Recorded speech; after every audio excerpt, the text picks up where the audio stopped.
bakit mo naisipan mag-TRT? Tapos kinausap niya ako bigla sa kwarto, Nagun, bibigyan na kita opportunity and open new doors na wag ka na mag-edit sa akin. Tapos tinatanong ako, natural ka ba? Gumagamit ka ba nito? Or eto bro, ikukwento ko to. Di ko alam kung isasama mo to, pero revelation to, bro. Sige. Talagang turok. Yo, what is up, our nation? Kamusta kayo? So, welcome sa first episode ng Motivation Podcast. Okay, so wala nang paligoy-ligoy, simulan na natin siya. I would like to introduce to you my very first guest. This guy is a multi-talented individual with multiple awards in different type of sports. He's a former boxer with a record of undefeated 2-0 and a former competitive arm wrestler, and now a bodybuilding champion, which he recently competed in Singapore, which he placed gold in his category. Beyond sports, he's also a successful content creator with over 6 million total followers all over across his social media platforms. He's a part of a very well-known and active group of vloggers here in Philippines, the Billionaire Gang, Argon Acosta. Woo! Yes, bro, sir, kamusta? maraming salamat sa pag-invite sa first podcast na Motivation. Napakaganda na pangalan, bro. Legit. Alam mo ba kung gaano ka pinag-isipan yun? Alam ko. Kanina lang guys, as in sobrang Ito, bago mag-start kasi iniisipan niya at dapat kayo magdedesisyon no na kung anong pangalan, tapos biglang pumasok sa isip, Motivation. Ang ganda ng pangalan, bro. Hindi, parang binanggit mo kasi siya ng mabagal, Motivation. Tapos parang narinig ko yung name ko. Totoo. Tapos sabi ko, agree, ang ganda niyan. So, kamusta ka naman, bro? Bago natin simulan, gusto ko magpasalamat dahil in-invite mo ako sa first podcast mo nga. And then, kamusta ako? Oh. Goods. And I'm hustling pa rin, kagaya dati. Keep the fire on and motivation.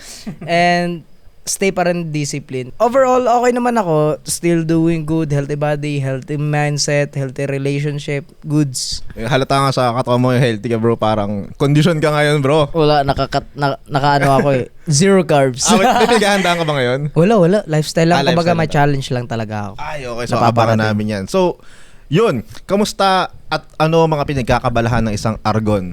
Ang pinagkakabalahan ko ngayon, kung in terms of hobbies, more on reptiles ako, guys. Kumbaga, addict ako sa reptiles. Meron ako mga monitor lizard, and I'm planning to buy alligator snapping turtle. Dinosaur yun, bro. Legit. Kumbaga, kung na-face out na yung mga dinosaur doon, ito yung mga nag-survive. Ito yung mga nag-survive kasi nasa sila sa water. And then aside vlogging pa rin, gym, and then yun. Since ito nabanggit mo kasi yung sa reptiles. Curious lang din ako ngayon lang. Paano ka napasok diyan sa reptiles? Hindi. Yung sa reptiles kasi, dati pa, hilig ko talaga yung mga dinosaurs na mga laruan.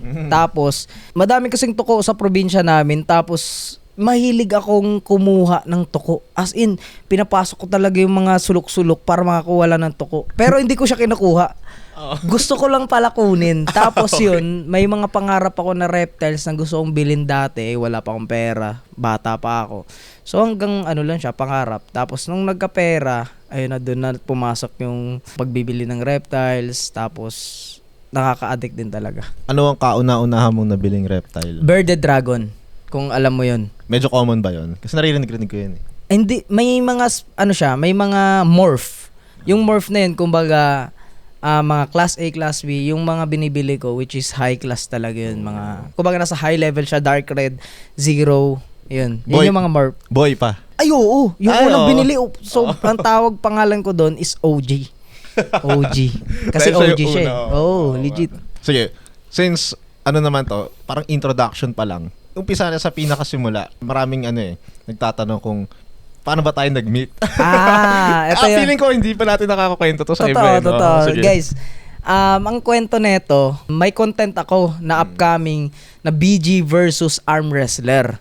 Tapos, kinontak ko si Sean sa TikTok.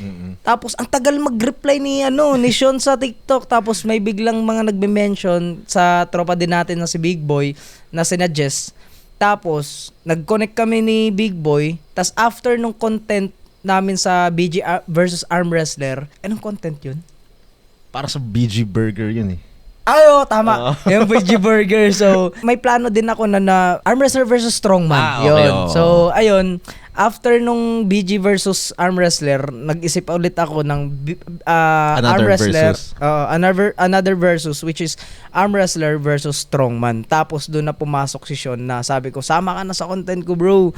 Replyan mo na ako. Ito kasi, kaya hindi ako nakapag-reply. Hindi, nung time na yun, matagal na yun eh. Hindi ko alam na mayroong message sa TikTok. Pero parang messenger dito. Totoo. So, hinayang ako nun eh. ayun. Tapos, na-connect na kami sa Facebook. Tapos, doon na nagsimula yung pumunta sa BG Burger. May video yun eh, yung nag-vlog ka. Feeling ko, dito namin siya kinuwento una. Oo. So, ano yun? Kumbaga, first content namin with Sean, yun, sa QC. Tapos, nagbuhat kami ng 300 kg. Yun ba yun? Yung ano? Hindi. 200 kg yung deadlift. Okay. Doon na nagtuloy-tuloy. Tapos, naging ka-close ko na si Sean dahil kung makikita nyo sa social media, medyo maangas talaga si Sean dahil competitive eh. Pero pag nakilala nyo siya sa personal, guys, is humble talaga. Chill lang. Malapit kay Lord. Yun din nagustuhan ko yung vibes namin dalawa, which is konektado. Kahit age gap natin. Alam ba age gap natin? Parang 26 na ako eh. 21 pa lang ako. So, mga 5 years. No? Tapos yung gap na yun, kumbaga hindi siya yung ang hirap abutin. Balance lang. Balanse lang kasi pareho din kami ng niche, fitness. Saka humor natin di nagkakaiba. Kumbaga di na magtatawanan tayo. lang. Kaya parang sinasabi na joke. Tapos, yun, arm wrestler, mahilig din ako sa arm wrestler. At ito yung fun fact. Nakilala ko talaga si Sean dun sa yung pinaka-viral mo nun. Kasi kadalasan talaga nung nakakita sa akin, yun yung una. Tsaka to be honest, kung maiisipin mong arm wrestling, yung unang pumasok sa isip ko, si Sean talaga. Kumbaga para sa akin, siya yung mukha ng arm wrestling sa Pilipinas. Tapos ang una nila napapanood talaga yung maangas ako. Kaya maangas. Yun yung unang impression talaga sa nakikipag-away. Dik na makapagsuntukan no?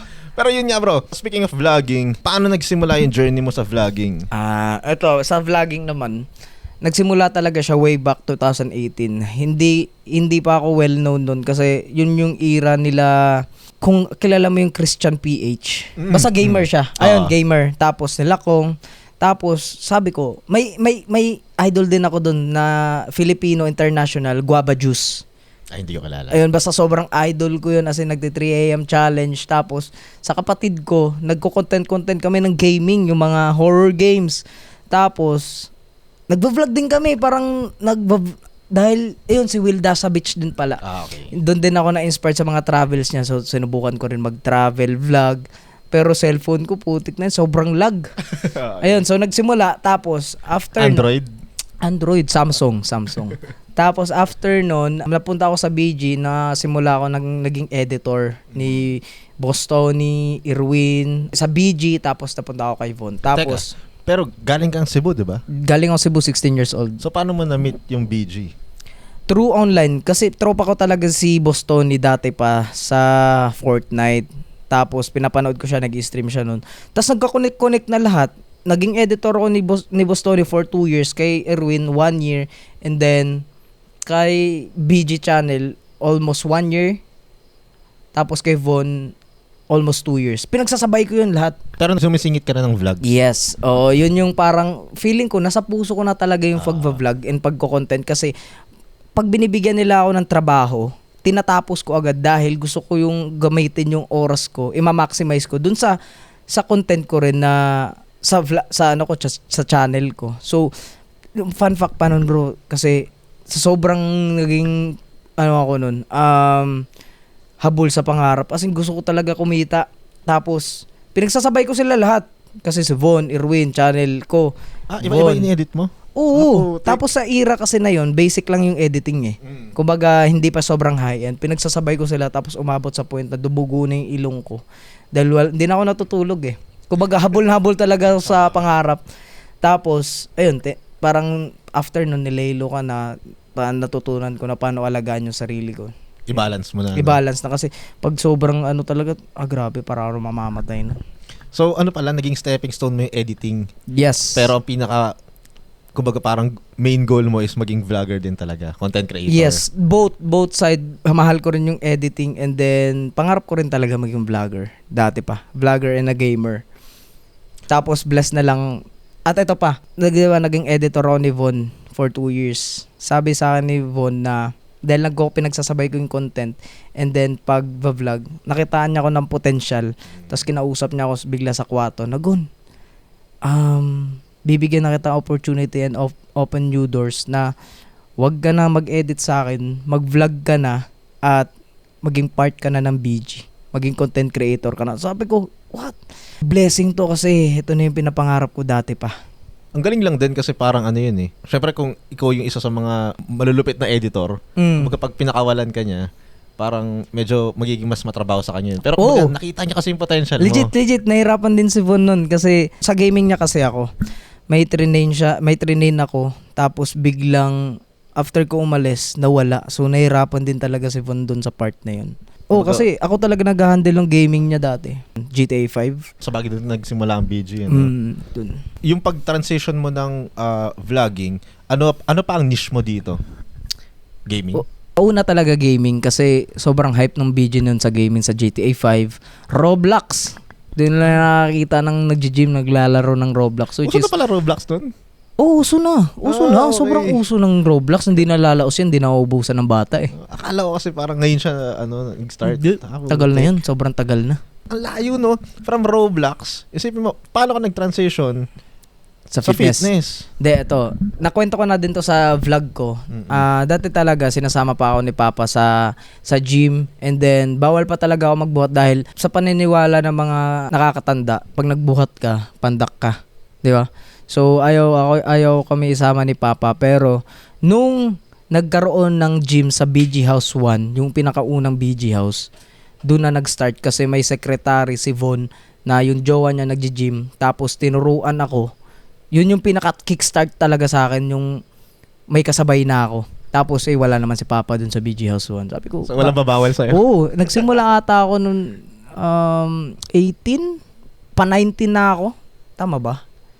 Nakalimutan ko na. Basta yun. Doon na nagsimula. Tapos, tuloy-tuloy na. Grabe pa nga yung time na yun. Binabash pa nga ako ni Erwin nun eh.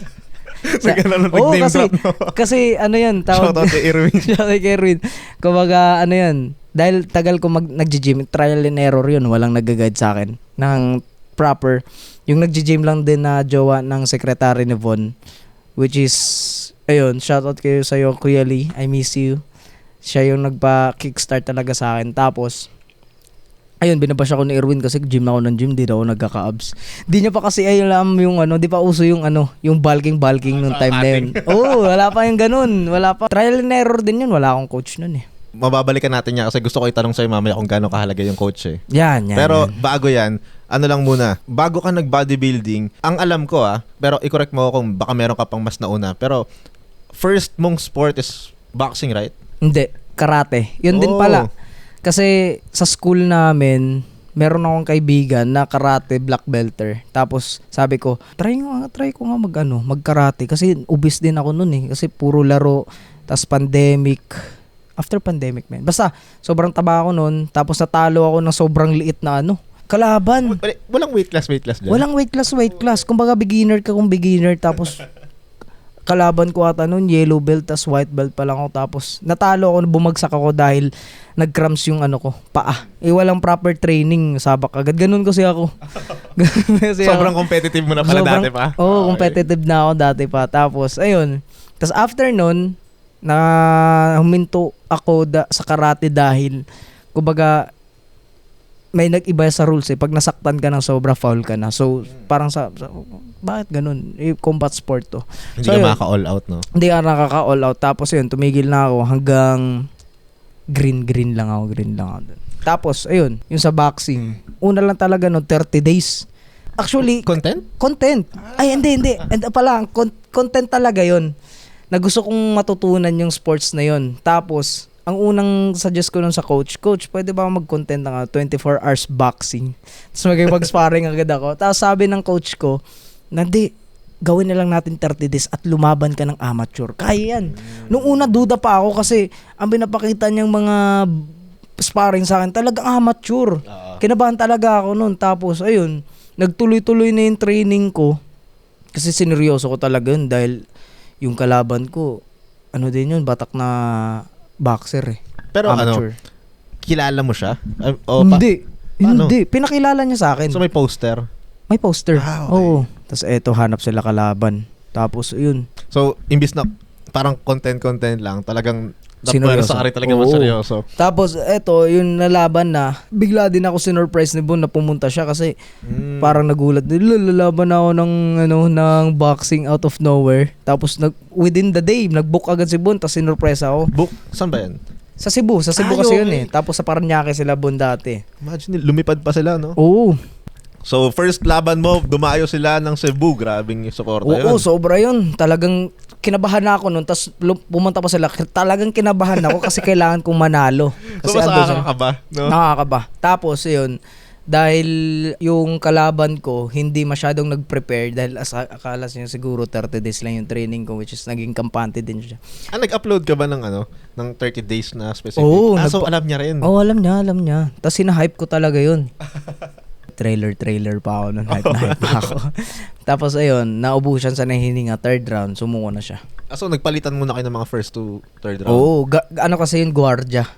So, okay. hindi siya nakapag-training ng maayos din. Pero grabe, mang record ata nun, maganda din. Teka lang, kung guardia siya, mas matanda siya sa'yo. Matanda, tatay na. O tapos ikaw, 19? 19, 19. Grabe, 19, no? 19. So, yun yung first laban mo at nakuha mo yung 1-0. Feeling mo ba na-enjoy mo siya kaya mo inisip na, okay, isa pa ako? Yes, na-enjoy ko talaga. Kasi nakaka-enjoy din talaga yung boxing training eh. Kumbaga, matututunan mo siya at magiging self-defense mo siya. Ayun yan. Tapos yun, yung second na laban ko, medyo hindi ko alam kung maganda ba yung performance ko dun eh. Pero yun, yung sa judges, hindi ko binayaran yun ah. Hindi ko alam bakit nila ako pinanalo dun. Pero bakit mo nasabi? Ano ba? Dikit ba? Dikit, oo. Kasi mas magaling yung second na nalaban ko eh. Hirap kasi ako sa mga mas maliliit sa akin. Ay, okay. Dahil sanay ka na. Mas prepared ko yung mas matatangkad sa akin kasi ang sarap overhand. Okay. Yung pag ganun, bang! Pero ano yun kumbaga kakaiba yun kasi usually, mas hirap tayong mga maliliit sa mga haba. Oh? Pero mas gusto mo yun? Mas gusto ko yun. Okay. Legit kasi parang ang sarap suntukin yung overhand, yung pero mahilig kasi ako pag sobrang na ako, parang gusto ko na patumbahin to. Parang magdi-DMC roll, tapos pagka DMC roll, overhand, pag maliit, ang bilis nila makailag eh. Gets. So yun, tapos masyado din ako naging kampante nung second fight ko dahil kumbaga nag-helicopter punch pa ako na boogs. Pero pumapasok? Oo, pumapasok naman. At least ako mo yung 2-0. So, after nung dalawang laban mo, ano nangyari? Bigla na ako nag-switch ng bodybuilding. Kasi na-realize ko na hindi din talaga gusto mo karirin yung boxing. Kailangan mo talaga all out mo yung mo doon. Kasi nasasagasaan na yung ko vlogging ko nun. Dahil magte-training ka sa isang araw, jogging ka, umaga, 2 hours, running, tapos kailangan mo i-achieve yung 10K na kilometers within 1 hour. 20K kilometer yung goal namin ni coach. Tapos sa hapon, sparring. Meets. 7 rounds. Sabi ko, shit. Parang mamamatay ako dito. Parang sobrang sagasaan na ng vlogging ko, which is, yun, sinacrifice ko na siya. Kaya naisipan mo mag-transition sa bodybuilding? Doon naman, ang kwento naman sa bodybuilding, nagpa-challenge kasi yung, di ba, kung nabiltaan mo yung Team Payaman.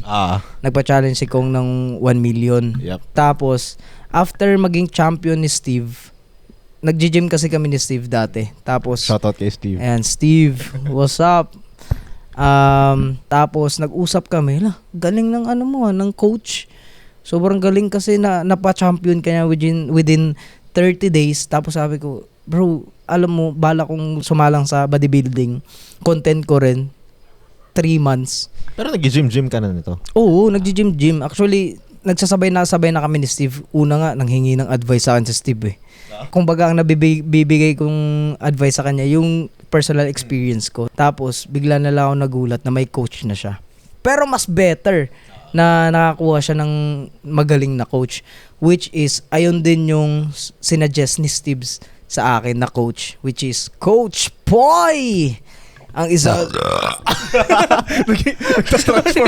Nagtatransform ng Optimus Prime.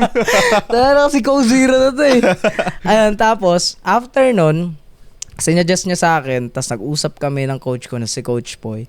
Doon na nagsimula ang lahat. Ang impression nga sa akin ni Coach nung una, kaya to. Parang sabi niya sa akin noon na, parang magtiwala kaya lang sa akin, magiging champion ka. Oh, legit! Legit nagawa niyo eh. Legit. Talagang grabe din talaga kay Coach. I love you, Coach. Shout out kay Coach Poy. Speaking of Coach Poy, ikaw, tatanungin kita, tingin mo, gaano kahalaga ang coach? Sobrang halaga kahit sabihin mong elite bodybuilder ka na tapos papasok ka sa bodybuilding. Suggest ko talaga na kumuha ka ng coach mo dahil parang ano lang yan, blind spot mo. Hindi mo naman mapapansin yung own blind spot mo eh. Kumbaga, kaya ka kumuha ng coach para may mas makatingin sa'yo kung anong weak points mo, anong kailangan mong i-improve, which is sobrang halaga talaga ng may nag-guide sa'yo kahit sabihin natin na ano ka na, elite bodybuilder. Oh, si Sibam nga eh. O, di ba? Pinakamalupit, may coach Oh, sila mga Ramondino, di ba? Kumbaga, yan lang isipin mo na parang pero dapat kukuha talaga ng magaling na coach. Yung experience talaga. Siya tingin ko dapat hindi iba-iba ng coach. Totoo. Kasi sa bodybuilding, trial and error. Tama yun. Kasi, yun nga, pag example, coach mo ko, hindi mo pa naman alam yung paano ako mag-react yung katawan ko, kung ano yung protocol. Kumbaga sa first Okay lang. kumbaga sa first, parang getting to know each other, Ay, diba? totoo din. At saka kung kunyari, magkamali man, hindi ka pwedeng lumipat ng coach dahil nagkamali yung coach mo kasi trial and error ka Tama. Tapos pag kukuha ka ng coach, doon ka magtiwala sa coach mo talaga. Huwag yung sa mo. Since, may coach ka na, ano yung major event na sinalihan mo? Major event? Kumbaga pinakamalaki? Singapore. Wait lang. Sige. Masyado palang malayo yan. Ano mo na yung first mong competition na sinalihan? First competition ko na, yung sa 90 days. Yung 90 days challenge ko na content ko, yung first bodybuilding ko, which is sobrang short na time frame yun, pero kinaya namin ni coach. Pero sobrang hirap talaga, as in, first time ko talagang nag-die down ako. Tapos, kasama tayo nun eh. Kasama siya si Sean sa first bodybuilding ko. Siya yung nag-support ng cameraman. Tapos, pero, naging second place ako dun eh. Second placer. Pero maganda yan kasi mga kwento natin yung nangyari. Totoo. Kaya ganun yung naging reaction ko. Nalungkot talaga ako nun kasi as a competitive, aiming tayo for champion and top 1. Di ba? Tapos, biglang nag-second dahil sobrang binigay ko talaga lahat dun. As in, tapos, subjective sports kasi yung bodybuilding. Nasa judges pa rin ang decision niyan. Which is, yun, ganun yung nag-action ko. Sobrang lungkot ko. Sa backstage kami ni Sean. Motivate ako ni Sean nun. Ako lang yan. Tapos, yun, bumawi agad. After 1 week. Oo nga pala, ganun lang kalayo yung pagitan ng event nyo. 1 week ba yun? Oh, 1 week. 1 week.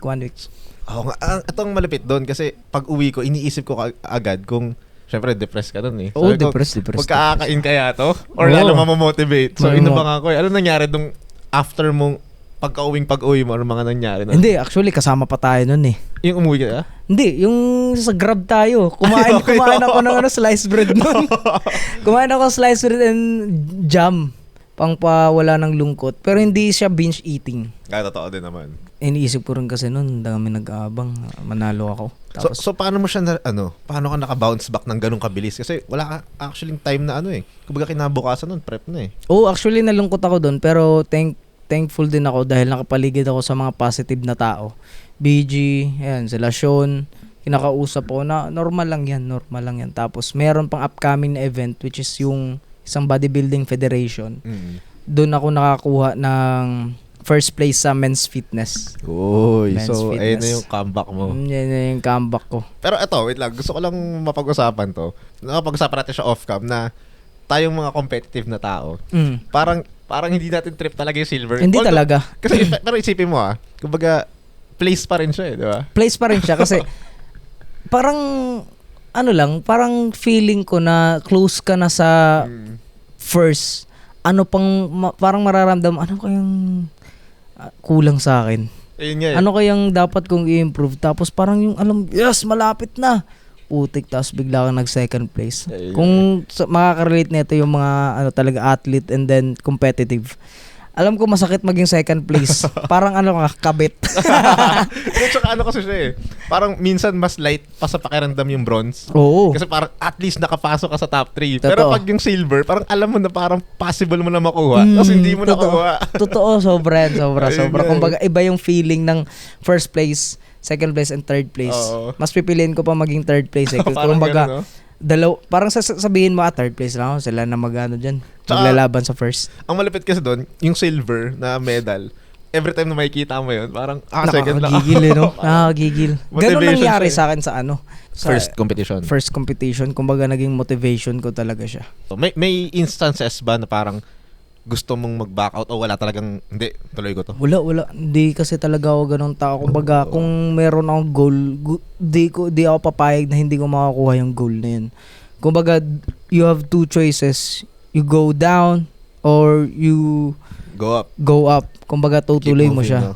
no? Keep moving. Kumbaga, dalawang choices lang yan sa buhay, guys. Kung susuko ka ba o tutuloy mo. Which is, thankful din ako. Bakit meron akong ganung mindset Yes, sir. na hindi talaga ako na sumusuko. So, anong feeling nung nanalo ka? Kaya mo ba siya i-describe? Ang sarap. Parang ikaw yung pinakamasayang tao sa mundo. Nung nanalo ko sa... Basta, iba din yung feeling nung sa competition na yun eh. Tapos ang dami kong fans. No? Sumisigaw, number 21, number 2. Sa mall, sa taas, Oh, no? tapos parang doon ko na-realize, mas magandang i-enjoy mo yung stage kesa sa sobrang eagerness mo na manalo at parang hindi ka nang umingiti. Parang magiging comfortable ka lang sa stage at i-enjoy mo yung kung anong nangyayari. Less pressure din, no? Ganon din yung sinabi sa akin ni Coach Wei. Enjoy mo lang. Tapos heads up lang. Tapos, sumunod niyan, ano yung naging next, game plan nyo? Parang, mayroon pa kayong target na competition agad? Or parang... Wala. As in a lost ako nun. Tumaba ako ulit. Okay. Ay, dahil pala pumasok ko sa arm wrestling. Ay, ito na yun. Ito na yun. So, Ito na. Ano yun? Paano mo naisip na, Siyempre, may career ka na, nanalo ka na eh. So, ba't mo naisip na parang, okay, change muna ako ng sport? Ano nangyari? Hindi, ito guys ako kasi yung taong dahil bata pa ako, gusto ko pa mag-explore ng more. Para in the future, magiging kwento ko na lang sa anak ko, mga anak ko, di ba? Ganito yung tatay, di ba? Tapos parang one of the book siya na hindi na kasi nababalik yung age eh. So, gagawin mo na lang yung gusto mo while bata ka pa at malakas ka pa. Tapos sabi ko, try kong maging competitive arm wrestler eh. Sumasama naman din ako kay Sean. Malapit lang yung pinag-gyman namin dati. Tapos sumasabay ako For sa content ba yan? Una for content eh. For content talaga. Tapos biglang na-enjoy. Tapos dahil sa competition na isang sinalihan ko, yun na ba yun? Feel ko hindi pa eh, yung Marikina. Ay, hindi pa ba yun? Hindi pa yun yung mga, hindi yung unang competition, pero may mga super match. Ay, sa tama. Taguig, diba? Sa Taguig. Yun. Doon ko kasi nag-enjoy din dahil sobrang ganda ng community ng arm wrestling. Talagang grabe yung hype. Kumbaga pag first guest namin yun, di ba? Ayun, tapos nakapalibot kasi yung mga tao. Oo, nakapalibot. Iba yung parang artista eh, no? Tapos kala nila tayo pa maglalaban. Dahil nasa poster tayo. Tapos nag-enjoy ako. Tapos yun, natuloy-tuloy na yung training namin. Nag-training pa nga kami ni Sean ng mismong Pasko. Oo. Alala mo yun? Meron vlog yun, bro. Oo, meron vlog yun talaga. Sabi ko, tara bro, training tayo. Wala akong magawa sa Pasko eh. Ang malapit. Naalala mo yung dun, bro? Gago. Di ba yun? Oo, ano yun. Yung gusto namin palit, nag-vlog kami. Gusto namin tanggalin yung sounds. Kaso, natatawa ako. Sabihin ba natin saan yun? Sige. Hindi, wag na sabihin ko saan. Sa isang AF, na parang alam niyo yung parang nagbimili kayo ng music. Tapos gusto namin tanggalin yung music kasi makaka-copyright kami. Tinanggal namin lahat. Ayaw niya kasi mamatay. Tapos parang pinapost namin, wala kami magawa. Tapos, nagulat ako sa ginawa nito. Tinanggal ko lahat pero wala pa rin. Tapos ayun, nag-training kami sa... Pero pinagbubulot niya yung mga cable. Sabi ko, ayaw mo mamatay ah. Pero yun nga, so, lapit. Nag-training kami noon Pasko, no? Literal na Pasko. Literal na Pasko yun. Ano rin kasi, kumbaga kakatawasan ng kainan. Yung energy natin, umakyat eh. Doon na nagsimula yung arm wrestling, tapos biglang pumasok sa mga event na Ano na una? Marikina or yung event mo Yung Marikina mo. Ay, may super match pa yun sa Tondo. Ay, oo nga pala. Lumaro pa sa Tondo. Yung sigawan kami. Isa din yun. Parang pagpunta mo doon, artista ka din. Grabe yun. Grabe din talaga yung mga tao sa Tondo. Tapos, ayun, talagang grabe yung bakbakan namin doon. Isa yun sa mga ano mo parang highlights ng arm wrestling. Oo, no? talagang sigawan. Yung kalaban mo doon bro, hindi naman beginner Oo nga, Kaya sino ba nga? Basta Marikina din yun. Marikina ba? Ano ni Big Boy yun Ay, okay. Kaya nung time na yun, nakita ko din na sabi ko, pang arm wrestling to si Argon. Kasi yung kung paano niya i-hype din. Oo. Pero grabe yun, no? Hindi pa uso yung skull edit nun. Ako palang gumagawa ng skull edit nun. Alam ko, ako pa gumagawa nun. Kasi nakikita ko sa international yung mga edit. Palapasin mo nun, bro. Ngayon, ang dami ng mga skull editor grabe. So, after nung super match mo sa Tondo, puro super matches. Parang alam ko meron kang vlog na parang tumawag ka sa akin, tinanong mo, puro ka super match. What if try naman natin mag-tournament? Tama. Totoo. Yung sa Marikina. Yun na yun. Pero grabe yung nangyari sa akin nun kasi sa sobrang tagal ng event, bago kami pumunta ni Sean, akala nga namin late tayo, di ba? Galing pa akong... Ay, di bro, wait lang. Parang ano pala yan? Parang 2 days ago, nag-training tayo na matindi. Ay, oo, yung nag-heavy kasi confident ako, di ba? Tapos bigla ka lang nagsabi. Ayaw kasi makinig ni Sean nun. Nasabi, kaya yan. Tapos talagang nagsagad kami ng training. Tapos after nun, bumiyahe kami malayo, Paranaque to QC. Tapos sa gitna ng biyahe namin, nag-pre-workout na ako kasi akala ko late na ako. Pagkarating ko sa event, sa event, ang dami nagpa-picture, tapos nakakapagod din talaga. Tapos, nasimulan yung event, sobrang late, nag-crash na ako as in. Talaga. Kaya parang yung naging kalaban namin doon, hindi lang yung mismo mga opponents, ang naging kalaban namin doon yung conditioning. Kasi bukod sa nag-crash na yung energy, draining na siya, mainit. Maghalo-halo. Totoo. May mga nanalo din ako dun, mga napin ko na mga pero yung mga una. Ha? Yung mga una. Yung mga una, Tapos meron din akong nabali na wrist dun na Ayun yan. na high level din na amateur. Tapos yun, napagod na lang din ako. Tapos may biglang creator na pumasok dun, si Naru. Ayaw. Tapos, ayun, sa time na yun, sobrang pagod ko na talaga as in, sobrang manhit. Pump na, no? Pump at sobrang pagod na rin talaga. Tapos di ko expect, pero di ko pa kilala si Naro noon Tapos after niya, sinabi niya bang idol ako doon? Hindi ko na matandaan yan Basta sabi niya na parang nakalimutan ko na, sinigawan niya ako na parang gano'n. Tapos ako, nabali na yung wrist ko. Left pala yung left. Okay. Tapos sobrang pagod ko na dun. Tapos after ng tournament, nakita ko na lang nakapost na. Yun ang disadvantage pag content creator ka. Pag natalo ka.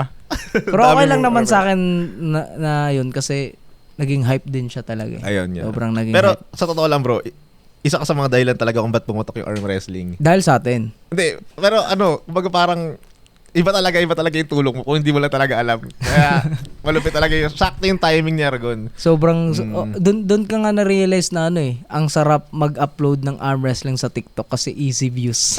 pag nakatalo or natalo, skull edit, sobrang ganda niya. At saka grabe din yung era na yun. Oo, Sobrang lakas din talaga yung era na yun. Yung arm wrestling kasi talaga, ang taas ng potential niya Tapos, parang kinukulang kami sa audience. Kumbaga, paano siya ma-spread. Kaya nung pumasok ka, kumbaga syempre, dahil meron kang wide audience, kumbaga mas kumalat siya. Kaya sobrang naging hype yung din, yung BG arm wrestler BG versus arm wrestler. Ayun, isa pa yun. Kumbaga na-introduce din siya sa mga ibang tao na hindi nakakita. Imagine mo, 2022 to 2023. 2023, sa Facebook, siya, first upload, 6 million sa Grabe, Facebook. no? Tapos, nung ni-upload pa sa BG channel, alam ko 10 million views Grabe, no? Tapos sa YouTube, Viral. Viral talaga ngayon sa YouTube. Basta mga nasa 3 million. Oo. Entertaining talaga siya. Once na nagtatrash talkan yung dalawang opponent, sobrang entertaining niya. Legit. So, ito yung naging last arm wrestling event mo? Hindi pa, meron pa yun sa'yo. Nag-turn ako ng pro. Ayun nga pala. Yung pro. Ay, nakakatawa. Nag-pro pa ako, no? Kasi yan pag nag-place ka sa arm wrestling, Kung parang magiging considered as pro ka. Pro. Oo. Yung mga amateur, ayaw nila mag-pro kasi mga kalaban nila pro. Ayun nga. Tapos ako, talagang isa din yun. Sobrang nag-viral yun, nabali yung risk ko. Tapos, Sigaw ka? trinastok ako. Pero ang ganda ng laban Ganda. Isa din yun sa one of the books na competition ko. At least masasabi natin bago ka last event Yun mo. na ba yung last ko? Feeling ko. Oo nga, Last mo nun. Pero baka in the future meron pa. Ay, meron pa. Kung tatanungin mo, tapos na ba ang story ako sa arm wrestling, dyan ka nagkakamali. Hoy, maganda to. Kumbaga, nagpo-focus muna ako sa bodybuilding ngayon kasi na-realize ko hindi madali ang pagsabayin yung dalawang competitive sports. Totoo. Dahil kung gusto mong maging better sa isa, doon ka mag-focus. Huwag mo siyang ipagsabay. Kumbaga, siguro meron ka ng skills ng arm wrestling.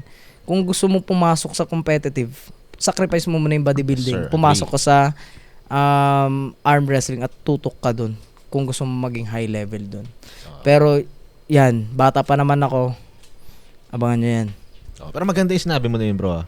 Kasi talaga yun eh. Kumbaga, marami nagtatry ng maging competitive in multiple sports. Pero Totoo. yung term mo na sacrifice, kailangan mo talaga mag-sacrifice. Totoo. Agree. Pero may mga kilala din ako, hybrid athlete Totoo. na pinagsasabay nila. Pero grabe na yung genetics na yun. Pero, siya siguro ilang percent lang ng tao kung kayang gumawa ng ganun. Pero hindi ako ganun. Hindi nga ako ganun kasi ang hirap kasi pag nagbubuhat ka ng sobrang bigat and then galing ka sa sparring sa arm wrestling, sobrang maapektuhan yung yung tendons. Yun nga. Sobrang ang tagal mag-heal. Kaya rin naging mahirap ang bodybuilding tsaka arm wrestling pagsabay. Kasi magkaiba. Muscle versus tendons. Tama. Ayun. Kasi sa arm wrestling, kailangan mo talagang mag-sobrang bigat and then all out talaga, lalo na sa sparring. And sa bodybuilding naman, focus ka sa recovery and then nutrition, yung smart training. Kumbaga, wait lang. Maganda kasi yung nabanggit mo na yun. Baka makalimutan ko. Since na-experience mo naman yung halos karamihan ng sport, tingin mo, saan ka pinaka nahirapan? boxing. Na sport? Boxing talaga. Doon talaga yung parang sunog na sunog yung yung utak ko, katawan ko. Kasi isipin mo, jogging ka nga ng umaga, may pag-meets ka pa, and then may sparring pa.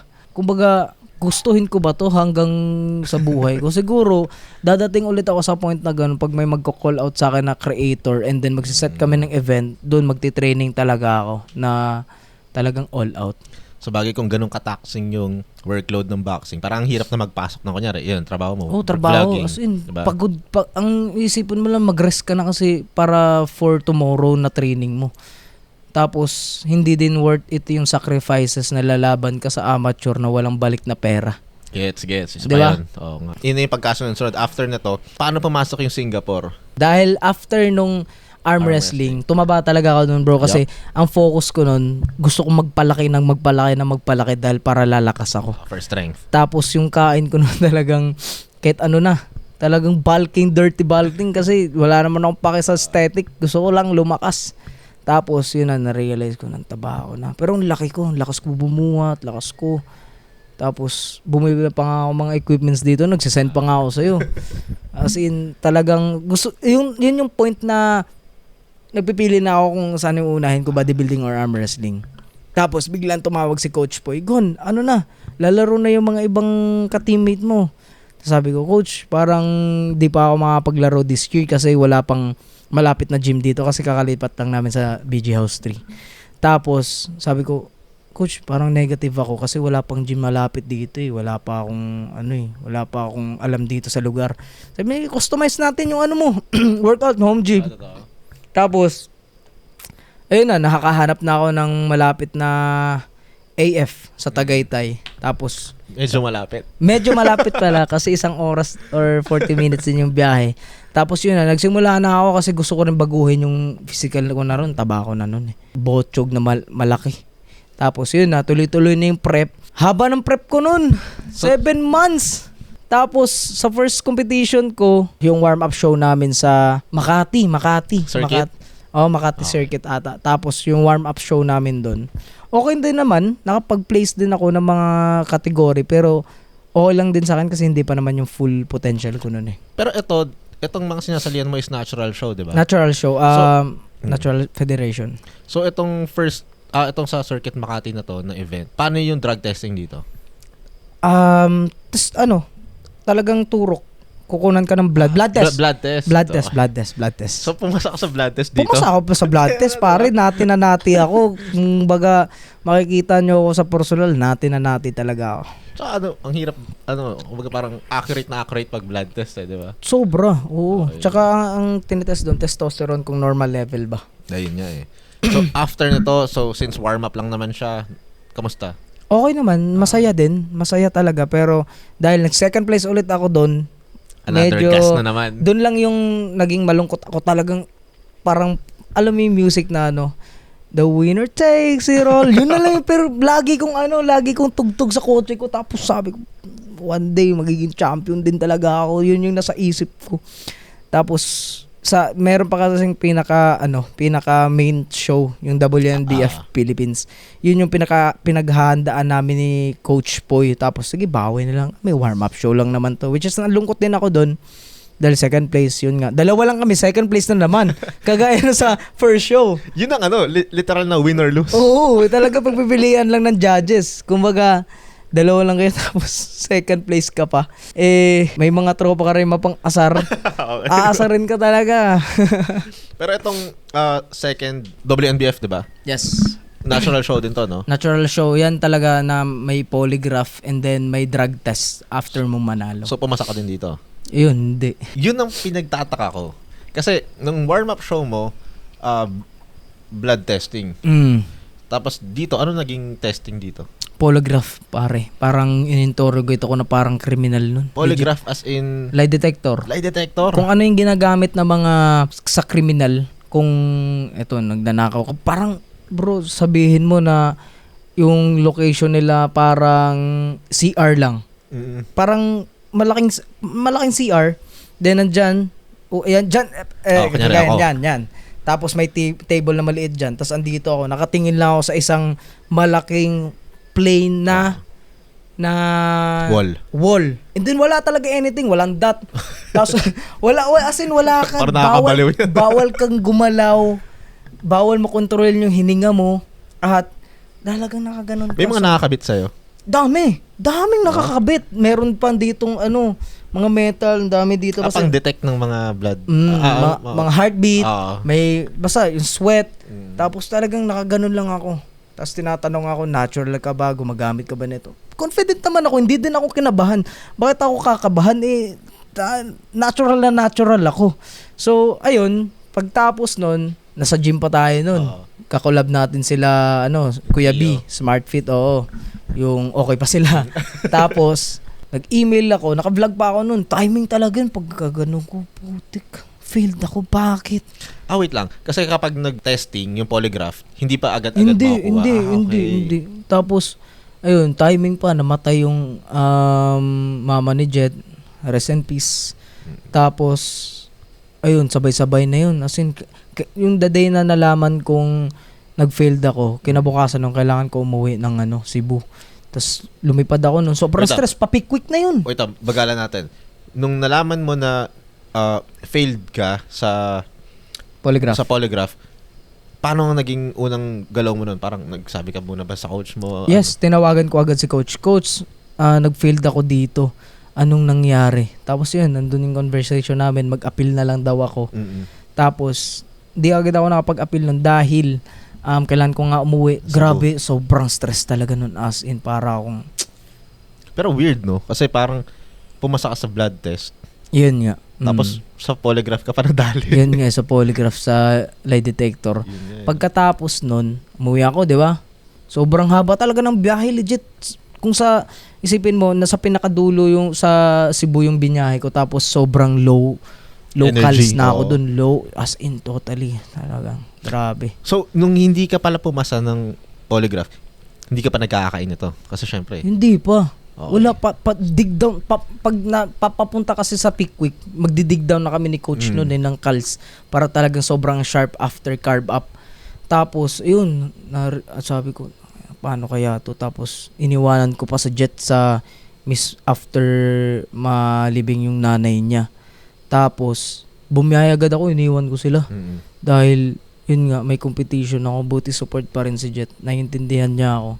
Tapos, pagkabiyahe ko, pagkalapag ng airport, nagbook ako ng malapit na hotel dun sa polygraph test. Andun na, meals ko, lahat, okay na. So, ito yung appeal. Appeal na to. Second try. Oo, appeal na to. Pagkatapos, sobrang lapit lang, walking distance 3 minutes sa mismong polygraph examination. Tapos, pumunta ako doon ng, schedule ko ng 6, pumunta ako doon ng, ang schedule ko sa polygraph, 2 p.m. Kung di ako nagkakamali, nakalimutan ko na. Basta dumating ako ng mas maaga doon sa nakabook na schedule. Tapos sinimulan nila ako i-test 4 hours. After 4 hours pa. Sobrang tagal talaga eh. Saan ka nun? Naghihintay ka lang doon? Nag-iantay lang ako dun. Pabalik-balik ako sa kotse. Sabi ko, matagal pa po ba yan? Balik na lang po ako. Punta muna ako sa kotse. Kakain lang ako ng meals ko. Paubos pa naman yung meals ko nun. Konti na lang yun. Konti na lang talaga. As in, sobrang stress ko na nun. Tas before ako i-examine nung polygraph, kumain talaga ako. Hydration, kain. Talagang goods na yung nararamdaman ko para confident ako. Tapos, yun na, pumasok na naman ako. Sobrang confident ko talaga lahat ng sinabi ko doon. As in, sobrang basic. Gumamit ka ba ng peptides? Hindi. Gumamit ka ba ng PEDs, steroids? Hindi. Ano ba pang mga ginagamit mo na tinuturo? Gumamit ka ba nito? Hindi. Hindi naman talaga. Hindi nga ako familiar dati no sa mga steroids, peptides na yan eh. Tapos, yun na. Pagka after kagising ko, failed na naman ako. Tapos doon na ako sobrang nag-breakdown, totally nag-post na ako kasi ang daming nag-aabang nun na kailan ako sasampa tapos biglang wala silang makikitang post. Doon ako Balikan natin. Nung second email nila na failed ka pa din, ano yung pinaka-unang naging reaction? Ano yung syempre, nalungkot ka, pero ano yung ginawa mo nun? Ayun, nag-appeal agad ako. Chinat ko agad yung parang ulit? Manager. Sabi ko, pwede po bang i-appeal to? Ulit? Oo, ulit. Pumayag naman sila. Tapos, yun, nagbamagsak. Tinawagan mo si coach? Oo, tinawagan ko si Coach Boy nun. Kinausap ko siya. Tapos, appeal ka lang daw. Kada appeal ba may bayad? Meron, hindi na ako nakalimutan ko, nagbayad ba ako? Hindi. Sobrang na-depress ako noon, nag-post ako sa IG, sa TikTok, lahat, in-express ko lang yung sarili ko. Bigat talaga. Bigat. Tapos, imagine mo yung prep nyo pala, hindi mo nalaro, no? Oh, hindi. Hindi talaga. Yung pinakahandaan mo na show, isipin mo, parang pinakahandaan mo na show, hindi ka makapaglaro dahil sa lie detector na hindi ko alam mo, accurate ba talaga.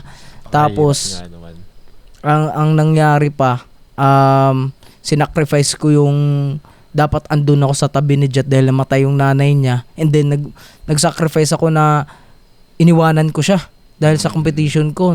Confident. Kasi, isipin mo kung confident ka, bakit mag-a-appeal ka pa? Yun yan. Di ba? Yun pa lang. Tapos, sobrang depressed ko. Post ako. Yan, dami mga komento dyan na nagsasabing, di ka kasi natin, lumalaro ko sa, ulul!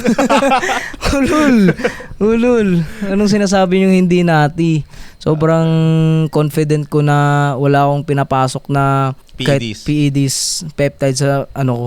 Isipin nyo na lang, kung nakaturo ka, ba't may confident pa ako mag-appeal? Ayun nga rin. Yeah. Tapos, pumunta ako sa event na mismo na hindi ako nakasali. Tapos doon ko ako nagdesisyon na lalaro ba ako ng Singapore. Paano mo nalaman na may Singapore? Sinabi ko kay Coach Boy, baka may malapit na ibang bansa na competition. Sabi niya, Singapore, Gun, kung gusto mo. Tapos, after yung competition, nakita ko pa yung nag-polygraph sa akin nun. Iba yung naramdaman ko talaga, sabi ko. Frustrated ka, Frustrated talaga ako, bro. As in, pumunta lang ako sa event dahil suporta naman sa team. Suporta sa team. Tapos yung mga tickets na binayaran ko na hindi nila ni-refund. Hindi nila ni-refund. Sayang yun. Tapos yung mga hotels ko na binook na wala na, hindi nagamit. Nag-lost ako ng 40,000 dun sa event na yun na walang refund. Hindi lang yung 40K kasi yung prep mo. Yung prep pa lang. Sayang din. Tapos, yun. Pagkatapos ng event, kinausap namin yung parang, basta may kinausap kami na tao doon na pwede bang maglaro si Argon ng Singapore kahit nag-fail siya sa sabi ng presidente ng WNBF, Singapore, okay, let's try, pumunta kayo dito sa Singapore and then mag-polygraph ko ulit Ulit? Kung papasa ka dito, okay, papalaruin kita. Pero pag hindi ka na pumasa, ban ka sa lahat ng WNBF. So, sobrang risky ng ginawa ko. As in, pupunta ako ng Singapore na walang kasiguraduhan. Tapos dadaan pa ako sa immigration kasi first out of country ko. Talagang nilakasan ko yung loob ko doon. As in, bahala na kung mapapasa ba ako. And then, iba yung accommodation nila doon sa Singapore. As in, sobrang layo sa Pilipinas. Kumbaga, ang touring sa Pilipinas saan sa polygraph, para akong kriminal. Tapos sa Singapore, sobrang chilling lang. Bago ka interrogate, magiging dapat comfortable ka muna sa nagpo-polygraph. Kasi iba yung process pala doon. Ibang process kasi taga ano yun eh. Basta taga ibang bansa din na pumunta ng Singapore. Eto bro, ikukwento ko to. Di ko alam kung isasama mo to pero revelation to, bro. Sige. Ang sabi nung polygraph examiner doon, bago ka mag-polygraph, dapat yung polygraph na i-exam mo, magiging comfortable muna sa'yo. Yep.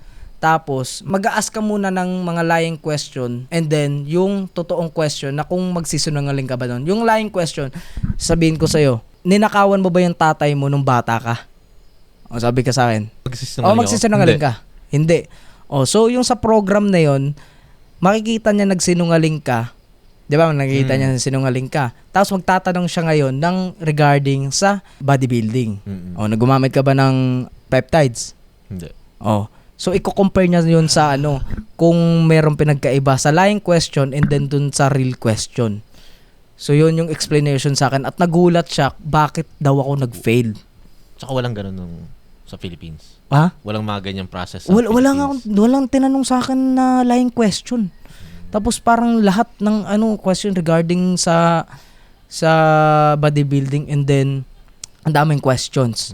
Dapat ang limit daw, alam ko, 5 question ang tinanong sa akin, 15. So, etong polygraph mo dito sa Singapore, gaano mo kabilis nakuha yung result? Ang bilis.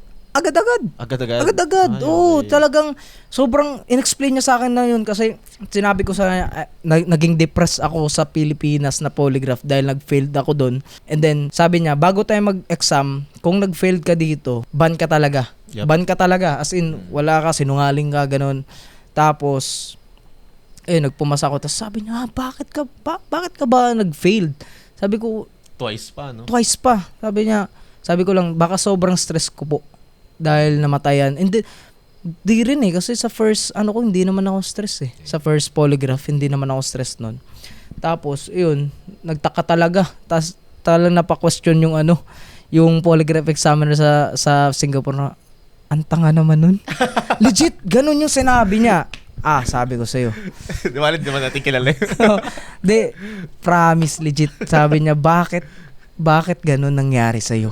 Umiyak nanay ko nun kasama ko nanay ko. Kasi kinabahan talaga ako nun. Kasi masusunog yung pera ko dun talaga. Nag-register na ako. Nag-register na ako sa Singapore. Tapos, yung ticket, hotel. Legit, ang mahal ng gastos ko dun. Legit, Sobra. Alam mo yan, yung mga nakapunta sa Singapore.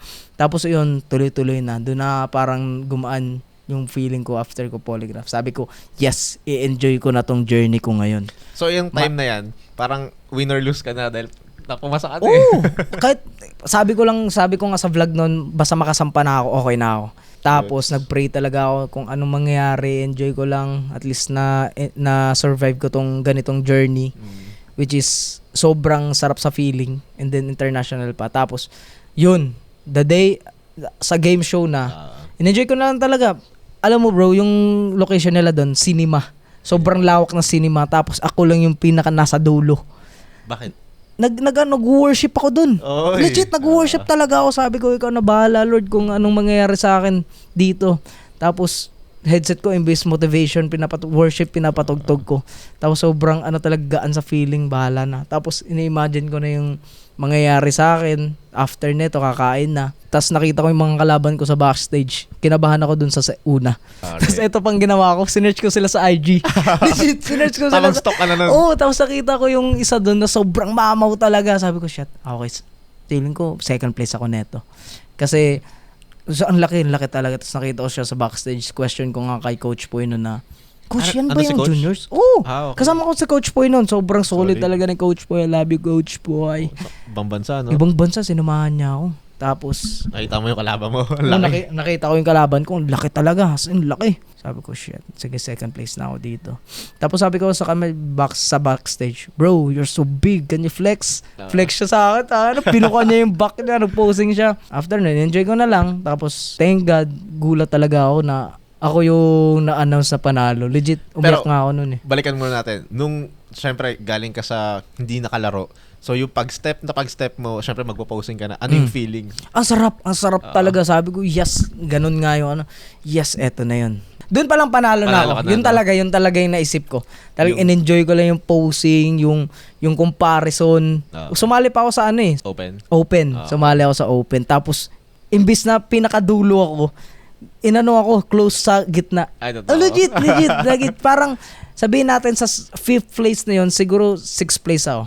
Ganun. Sa open yun sa open. Tapos, yun, enjoy ko na lang. Tapos sa juniors, doon ako nakakuha. Talagang umiyak ako, hindi ko napigilin. Doon Kasi champ. naisipin mo, galing sa failure, second placer, tapos sa Singapore ka nanalo. Parang bumabalik-balik talaga sa akin yung mga nangyayari sa akin. Tapos, sobrang sarap talaga sa feeling, legit. Parang baga, Yes, sir. plano na ni Lord yun, legit. Plano na talaga. Kumbaga, yun pa lang na nag-worship ako sa likod na imbis motivational or Eminem yung yung tugtog ko. Worship hype, talaga yung no? pinatugtog ko as in.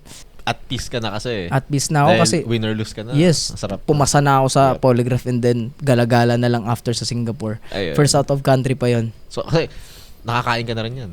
Wala ka nang next plan nun, na la competition. Wala na. Nakakain na ako nun. Tapos, ang sarap ng kain namin ni Coach Poy nun. Oo, syempre. Hinag ko talaga si Coach Poy. Bukod sa panalo ka na, pwede nang kumain. Oo. Pero meron akong sasabihin. Oo. 'Di ba sa after meal, sabi ni Coach Poy, isa lang bawal mag-binge eat Tapos di ko talaga napigilan. Pumunta ako 7-Eleven ng Singapore. Bumili ako ng chocolate. Nag-binge eat ka. Di naman nag-binge eat. Okay. Kumain lang ako sa mga Hindi talaga ako nag-binge eat nun. Tapos after nun, kumain ako ng mga chocolate. Naglalakad ako dun sa Singapore. As in, sobrang safe 4 a.m. Kain ako chocolate. Yes, thank you Lord. Parang eto na yun. Grabe. Sobrang saya, Boy, sinasabi ko sa'yo, ikaw yung pinakamasayang tao sa mundo after mong manalo and then kakain ka ng gusto mo. Parang, di mo talaga ma-explain. Legit, sobrang blessed ako nun. Ano yung parang pinaka-takeaway mo or realizations or lessons mo na parang pinaka-natutunan after na to? Sa ba? Sa bodybuilding lang or sa lahat Yung sa journey mo na parang from failure na rejected tapos victory. Ang pinakakailan mo lang talaga, dalawa lang talaga. Susuko ka o tutuloy mo. Yun lang talaga, as in, hihingi ka rin ng guide sa Lord sa mga desisyon mo sa buhay. Tapos, bahala na siyang mag-drive sa buhay mo at i-follow mo lang yung plano niya sa'yo at siya na bahala. Tama. Tapos talagang, huwag ka lang susuko kahit anong obstacle. Kasi part ng life talaga yun, hindi na uubusan ng problema and struggle. Pero, which is mahirap talaga. Ano naman? Mahirap, sobrang hirap. Madaling sabihin, pero pag nasa sitwasyon ka, Yun nga doon ka masusubukan kung gaano katibay loob mo. At saka ano rin kasi bro parang pwede mo na siyang isipin as sign na parang okay, stop ko na to. Kasi parang nung twice kang nag-fail sa polygraph, diba? Parang pwede mo nang isipin na okay, hindi para sa akin to, di ba? Legit. Oo, parang pero hindi pumasok sa isip ko yan na tigil ko na to. Kasi isipin mo 7 months prep tas i-give up mo. Siguro pag wala na akong pera nun, i-give up ko na. Pero gagawa pa rin akong paraan, mangungutang ako nun, boy. Sobrang driven mo talaga nun no?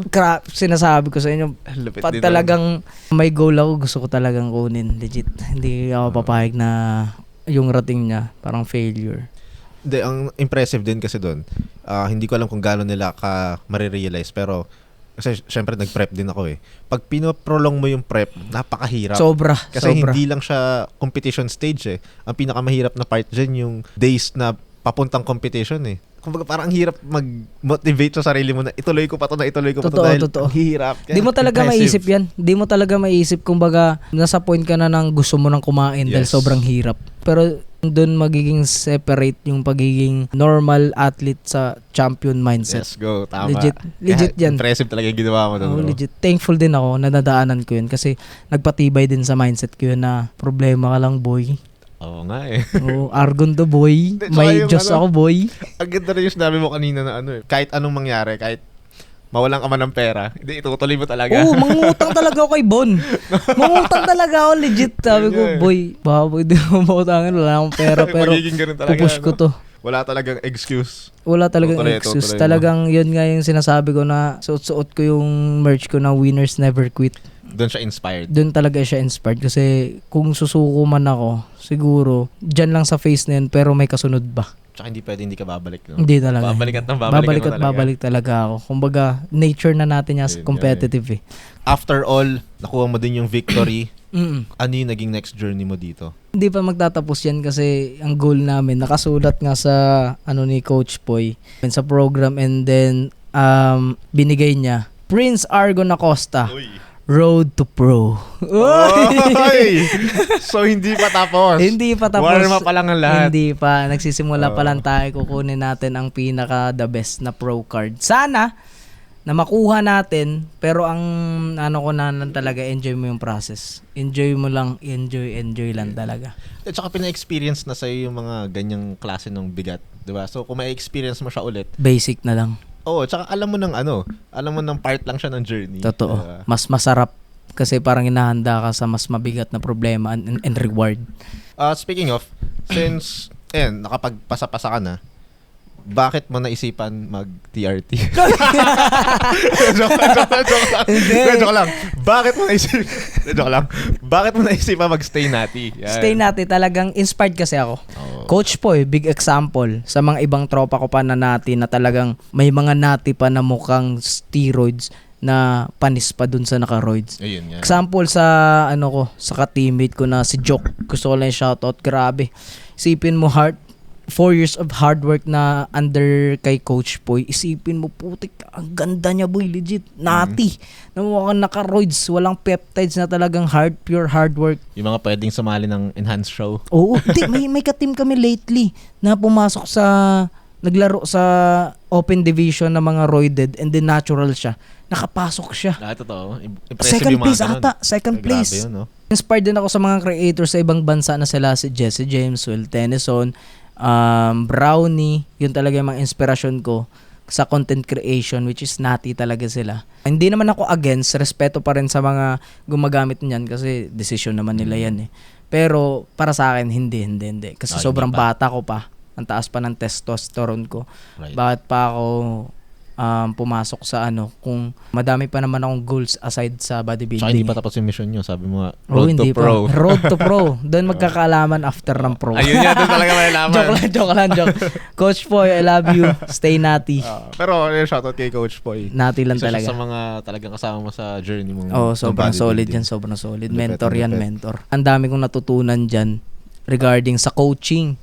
Tapos sa mga lift, and then tamang mindset, tamang mindsetting ng pagkain, paano i-handle yung problema. Actually, yun nga yung sobrang naging depressed ako na hindi nineglect ko na lahat.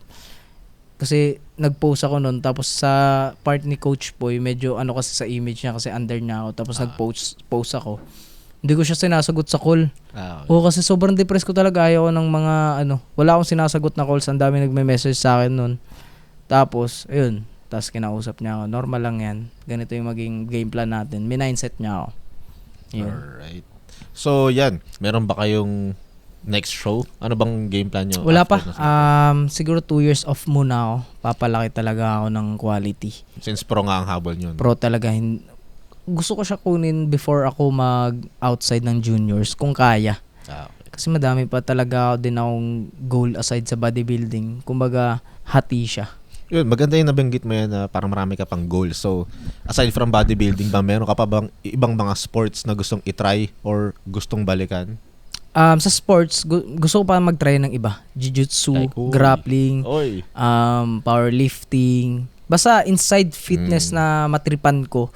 And then, meron akong makontent and na parang ang ganda nito, gawa ng kwento. Yep. Yun. papasok ako doon. Sama Pero- ako sa grappling, bro. Gusto ko yun, eh. Hindi, doon nga ako, ayaan nga sana Oo, kita kasi ano. yan lang talaga yung kulang ko sa skills ko. Kumbaga pag nagsuntukan tayo, tapos grinappling mo, patay na ako. Ano, galing. Kumbaga gutom ka sa knowledge, gutom ka sa Oo, skills. Legit, kumbaga, legit. ganun. Ayan nga yung gusto ko sa sarili ko dahil I will keep myself as a student. Yup. Kahit Which is a good trait yan. meron akong mga nalalaman na, pero hindi pa enough yun. Alam kong hindi pa enough yung knowledge ko sa fitness and outside fitness. Galing. Mm. So, ito, random question lang. Since matagal-tagal yung off mo, makikita ka ba namin sa arm wrestling table? Oo, legit. Promise, sinasabi ko sa iyo, makikita mo ko sa mga strength sports like arm wrestling. Oy, Basta pag nagka-gym lang talaga dito sa BG, basic na sa akin. planning ba na magkaroon ng gym dito sa BG? Meron. Uy. Tapos, ang kalaban ko lang kasi sa ngayon struggle ko oras dahil sobrang haba ng biyahe ko every gym. Isipin mo dumadayo ko sa inyo 2 hours biyahe. Kaya nga eh. Tapos 1 oras sa normal gym na Sugbo and Tagaytay. Ganun ako ka-dedicated. Wala akong week na hindi ko nakumpleto yung lift ko. May kita kayong mga random story ko kasi hindi talaga namin pinlano. Pero makikita mo magkasama kami ng madaling araw. Oo. Kasi magugulat kami, dumadayo. Ito nga sinasabi ko, nocturnal friendship. Hindi, tsaka para lang mag-gym, pupunta ka ng 2 diba? hours. Oo. Na 2 hours din pabalik. Parang mas masaya talaga akong nasa circle ng fitness. Legit. Ito rin bro, tatanungin kita. Gaano kahalaga ang circle? Ay, sobra. General. Sobra. Tatanong, ito nga sinasabi na, tell me who your friends, tell me who your friends are and I will tell you who you are. Yes. Sumama ka sa mga umiinom. Tignan natin, 1 month, di ka ba iinom? Tapos, sumama ka sa mga walang pera. Ikaw may pera. Lilibre mo naman sila, di ba? Legit. O magiging wala ka na rin pera kasi ma-absorb mo yung mga negative energy nila and laziness nila sa buhay. Then talagang ma-adapt mo yun at ma-adapt kung gaano ka pa katibay. Kahit gaano ka pa katibay. Then sumama ka sa mga nagji-gym at hindi ka nagji-gym. Tignan natin kung hindi ka ba magji-gym. Yup. Dahil ang nature ng mga nagji-gym, yung mga kaibigan nila, Is maghatakan, no? pinupush talaga nila yung sarili nila. Ito, to be honest, nasa BG ako, pinupush ko yung BG na mag-workout talaga. Pero nasa sa kanila na rin yun na kung i-absorb nila yung ganong energy. Pero makikita mo yung syempre sa leader niyo talaga, si Von. Nag-start Si Von, na, isipin diba? mo, busy din yan. Talagang, Tsaka pa-transform mo. napatransfer. Diba? Ibang level yun. Iba yung ganong busy na tao tapos may time pa. Yun nga eh. Hindi, yun ang legit na discipline. Kasi kung busy ka na, meron kang kumbaga parang meron kang valid excuse na busy kasi talaga ako. Totoo. Pero kung mapasok mo pa talaga yung fitness mo, ibang level of discipline. Totoo yun kasi isipin mo, yung biyahe at kinakain na oras yung biyahe sa pagpunta sa gym at yun. Meron nga, sabi ko nga, may lately in story ko, may 2 busy na tao. May 2 type ganda yan. na busy na tao. Yung isa busy talaga na make time na pumunta sa gym, improve yung financial, spiritual, and physical. Na talagang kahit busy talaga na tao na nagme-make time pa rin at pinupush yung sarili. At meron namang busy-busyhan na kunwari busy pero talagang ginagawa lang rason yung pagiging busy. Pero mas busy pa sa Netflix, pag-scroll, and then pagkain ng mga unhealthy na foods. Yun, 2 lang yun. Ano ka doon? Kung mamimili ka ano ka na lang doon. Totoo yun guys. Legit i-absorb nyo yun as in a good way na hindi yun parang magiging negative sa inyo. At mayayabangan sila sa tunog nun. Pag sila yun. Pag sila yung mga nanonood ng Netflix. Kung talagang kayo yun, ilag na lang sa mga matatamaan. Or, saluhin mo. Para pag nasaktan ka, oo nga no. Totoo. Tamad nga talaga ako. So, gawin mo siyang Totoo. motivation. Totoo. Ito bro, tanongin kita. Kasi ito yung isa sa mga nakikita kong good trait mo eh. Paano ka humanap ng circle? Kasi isipin mo, from BG, kumbaga, sila Coach before ng Boy. BG. Hindi, I mean, yung kumbaga general. Pinipili ko talaga yung circle ko. Kung alam kong hindi mo mamamatch yung energy ko, hindi kita magiging tropa talaga. As in, ang hirap kasing makikisaling si kit-kit. Na kumbaga hindi naman kayo pareho ng goal and hindi kayo pareho ng vision. Kumbaga, humahabol ka ng mataas na pangarap tapos siya, puro enjoy, puro party. Parang ganun. So, hindi mo pinapalawak yung hindi mo pinaparami yung circle mo. Talaga Pinipili ko lang talaga yung mga circle. Kung may mga friends ako na nilelet go ko na lang talaga. The past. Na parang sobrang negative nila para sa akin. Ang galing lang din, no? Pero tropa ko pa rin sila. As in, dinidisconnect ko lang sila sa... Iba lang yung main connections mo. Kumbaga. Tropa pa rin naman kita.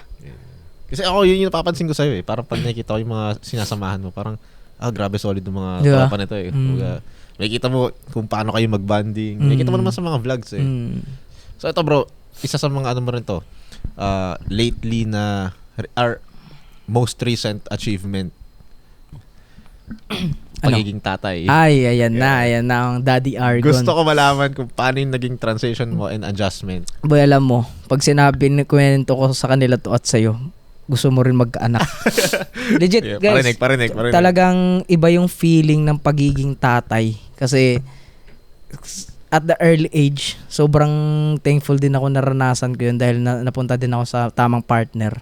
Nasa Jet. Shoutout sa Jet. I love you. And then, sobrang sarap kasi hindi ka talaga, wala kang araw na hindi ka wala kang araw na hindi ka magtatrabaho dahil may binubuhay ka na anak. Mas dagdag motivation siya sa'yo. Mas dagdag talaga ang motivation and times 2 yung disiplina mo kasi pag naging tamad ka at puro ka lang laro and then wala kang ginagawang improve yung financial mo, kawawa yung magiging anak mo in the future. So masasabi mong merong pressure pero habang may pressure, masaya. Yes, may pressure siya. Good pressure and good problem kasi ang pressure na yun, gusto ko na magkabahay. Ay, okay. Legit. So mas lalaki yung pangarap mo. Mas lalaki talaga yung pangarap mo at kumbaga yung tipong pagod ka na sa trabaho and then pagod ka na sa gym. Isang hug ka lang sa anak mo, legit, mawawala talaga yung pagod mo. So, naririnig na natin yan matagal na eh. So, ngayong experience mo siya, masasabi mong legit talaga. Legit talaga, boy. Legit. Kumbaga, madami akong kaaway sa labas. Pag suntukan ako, hug lang ako kay baby, okay na ako. Legit ka, ganun siya. So, magical talaga, no? Feeling mo naman, hindi ka, kumbaga parang hindi magiging hadlang yung yung transitioning mo sa pagiging tatay sa mga goals mo pa in life. Hindi, kasi may supported partner ako. Oh, yun na magiging kumbaga combination yun. Oh, yun talaga yung pinaka-importante at isa sa pinaka-kailangan kunin in life na meron kang supported partner and then clear kayo ng goal dalawa, hindi kayo magkaka-clash. Lupit nun kasi parang hindi ko siya ina-expect na sagot mo pero nung narinig ko yung sagot mo na yun nga sa partner, parang nag-make sense siya na oo nga no. Kasi isipin mo, parang kaibigan lang din yan, boy. Kung baga hindi kayo clear ng vision ng magtropa mo, talaga kayo, mag-FO. Tsaka family kasi, no? So yun talaga ang trabaho ng family. Talaga magsuportahan sa isa't isa. Kasi, galing. Kasi isipin mo, normal naman sa relasyon na mag-away. Yung meron kang partner na sobrang supportive sa'yo na talagang sinasamahan ka. Yun pa lang sa bodybuilding yung sinacrifice ko. Dapat magtatampo na siya dun Hindi siya nagtampo. Diba? Yun nga Hindi siya nagtampo talagang sabi ko nun na susuko na ako. Hindi na ako hindi na ako mag-a-appeal dahil ayaw kita iwanan. Tapos, ayun, sabi niya push ka. Siya pa yung nagsabi. Push talaga. Ang galing lang din. Yun, so since ang title ng podcast na to is Motivation. Motivation! Ayan. Ano ang parang pinaka-motivation mo in life na pwede mong i-share sa mga viewers natin? Isa sa mga, syempre motivation. Hindi kasi ako nagre-relate talaga sa motivation, to be honest. Pinipili ko yung disiplina, like kagaya ng hindi ako pupunta sa gym kasi tinatamad ako. Hindi ako magva-vlog kasi burnout na ako, drain out na ako. Which is kung ano yung ayaw mong gawin mo. At makikita mo na yung resulta. Susunod na lang yung motivation pag nakikita mo na yung improvement ng ginagawa mo. So, hindi ka nakabase sa pakiramdam mo? Hindi. Okay. So, hindi nakabase talaga ka sa kung ano yung kailangan mong gawin. Yes. Pero eto, meron din akong thoughts niyan lately, last month, na importante din pala yung motivation. Kumbaga, hindi lang puro disiplina. Kumbaga, kung sa diet, may 80-20 rule na kakain ka ng madumi, kakain ka ng 80% na clean. Kumbaga, yung 20% na yun, motivation. Yung 80% na yun, disiplina. Kumbaga, ang hirap din kasi talaga gumalaw pag walang motivation. Pero mas kung meron kang dalawa, motivation and discipline, Perfect. naku, perfect talaga siya. Yes, sir. Tapos, yun, kagaya nga, hindi ako masyadong nagre-rely dun sa motivation kasi yung motivation, pag ganun-ganun kasi yan. Yep. Minsan meron, minsan oh, wala. minsan meron, minsan wala. Pero pag wala kang 20%, dito ko sa 80% kaya mas malaking high chance. Importante pala talaga yung motivation. Kumbaga, hindi siya... Part siya, no? Part din talaga siya kasi may nagsasabi din na fuck motivation. Pero, ayun, importante din siya. Basta balance eh. Yeah. Lahat lang balance, boy. So yan, marami tayong matututunan kay Argon sa mga nanonood sa kanya. Lalo, marami kang fans na bata eh. Kaya nakakatuwa na ganyan yung maririnig nila kasi syempre, kung sino yung idol nila, yun yung susundan nila. Yes. Kaya makikita natin na hindi lagi na masaya dahil si Argon nga mismo na idol natin, dumadaan sa mga experiences na, alam mo yun, sobrang nire-reject siya twice, hindi nakakalaro, nasasayang yung prep, nasasayang yung pera. Pero, alam mo yun, pinupush through niya eh. So, iba man yung experiences natin, pwedeng ganun. Pero, since may nakita tayong testimony na kahit ganun na yung mga ma-experience mo, i-push through mo lang, makakuha mo pa rin yung victory. Ito pa, isipin mo, kung may problema ka, isipin mo na lang yung mga wala talagang makunan. Na pera, financial, emotional support sa mga taong nasa kalsada. Isipin mo na lang yun. Kumbaga, lumalaban tayo sa pang-araw-araw, sila lumalaban sa buhay nila. Yep. Magiging thankful at grateful tayo kung anong, kumbaga, live in the present. Yep. Ang ganda nung sinabi mo na natuwa ako sa pagiging grateful. Minsan hindi natin na-appreciate yung mga bagay na Totoo. Ito dahil sa i-share ko, dahil sa sobrang habol ako sa mataas na pangarap, hindi ko na-realize yung pangarap ko dati 5 years ago dito na ako. Oo, gandang yung reminders niya. Legit yun, legit. Kumbaga sa sobrang hinahabol natin yung pangarap natin, hindi na na-realize na kailangan din natin maging grateful. Yeah. Tsaka nakita ko doon bro, minsan kaya hindi natin nakikita na yung mga small things. Kasi grabe na tayo binless ni Lord. Totoo. Diba? Oo. So, sobrang blessed natin ni Lord. Sobrang pag-bless natin ni Lord. Medyo malayo na tayo. Minsan nakakalimot na tayo. Totoo. Which is tao naman lang din tayo. Nakakalimot din. Pero, yun nga. Kaya parang, pag na-remember mo siya. No? Eto din yung parang gusto ko pang, kasi eto din pinagpipray ko lagi eh. Pag nagpipray ako kay Lord, pa-improve mo pa yung mga skills and ability ko. Kumbaga yung spiritual, financial, physical, and mental. Kumbaga, sabi ko, Lord, ikaw na bahala sa akin at gagawin ko na lang yung dapat kong gawin at ikaw nang mag-guide sa akin araw-araw paano ko i-improve tong mga ganito. Yes, sir. Legit yun, guys. Tsaka kumumpleto siya bro sa marami tayong napag-usapan about physical, mental, kasi diba? Galing. Kasi kaya nasasabi ko rin to guys dahil sa nature and circle ko sa BG kasi sila Ate Carlin and then si Von talagang sila in Christian kasi sila. Tapos sobrang lapit nila kay Lord and then parang nahawa ka na rin na yung nature nila ganun din pala. Parang ma-adapt mo rin talaga siya. Nagba-Bible study kami dito and then sobrang healthy kasi na-open namin yung mga bagay-bagay. Basta parang may pagproblema ka pag nasa Bible study, kakausapin ka ni Lord. Legit par. Kumbaga kung ano yung nafe-feel mo. Dati kasi, yung unang mga Bible study ko dito sa BG, umiiyak talaga ako. Kasi natatamaan ako eh. Ito pa yung akala mo para sa yung topic? Oo, legit. Tapos meron pang isang i-share ako. Bago matapos, meron kaming mga tropang nagba-Bible study with BG. Tapos, wala tayong topic ngayon and then bahala na ang Bible na magbukas sa atin ng topic. Bahala na kung sino matatamaan. Pagkabukas ng Bible, putik na yun, sapul ako. Legit. Tapos umiyak na lang ako dun.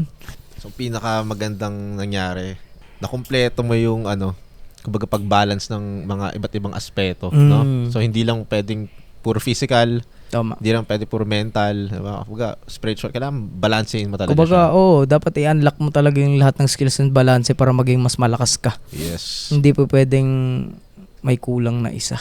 Yun. So, ang dami natin natutunan, bro. Grabe yung mga narinig namin sa'yo. Sobrang salamat sa oras mo. Thank you. Bago matapos ang lahat, baka meron kang gustong sabihin? Ayun, ang gusto ko lang sabihin, maraming salamat ulit sa pag-invite sa akin. At ako yung first guest mo dito. Sino kaya ang kasunod? Malalaman natin, bro. Malalaman natin yan. Tapos ayun, sana may natutunan kayo guys sa mga sinabi ko. And then sa mga mga yung sinabi ko na parang mayabang term, kayo na bahala kung mayayabangan ko or gagawin yung I-take nyo positive. siya, as positive. Take nyo pa as a positive. And then, yun, maraming salamat dahil umabot ka sa video na to. Yes, sir. Pag umabot ka sa video na to sa hanggang dulo, message mo ko sa IG at mag-usap tayo. Guys, ako gusto ko lang nagpasalamat siya sa pag-invite, pero actually, kung alam niyo lang kung paano namin sinetup ang buong setup na to, guys, sobrang hands-on ni Argon. Isipin mo, from upuan, background, may mga lighting, different setups, bro. Pati dalawang camera gamit namin kay Argon to. Yung mic, bro, sobrang salamat din. Pero matagal na kasi natin plano to. And then gusto ko rin i-push tong ganitong podcast kasi para madami ring matutunan sila. At ma-unlock mo rin yung bagong segment mo na motivation. Yes, sir. Comment down below kung sino ang gusto nyong i-invite and para makapag-share ng insight and motivation sa inyo. Just comment down below and wag nyo kalimutan mag-subscribe kay Sean at Yes, i-like sir. na tong video na to. Saka kung syempre gusto- kay Argon din. Mag-subscribe Yes, kayo. road to 2 million subscribers, road to 100k subscribers. Yes, sir. Alam nyo na, like this video. Peace. Arm Nation out.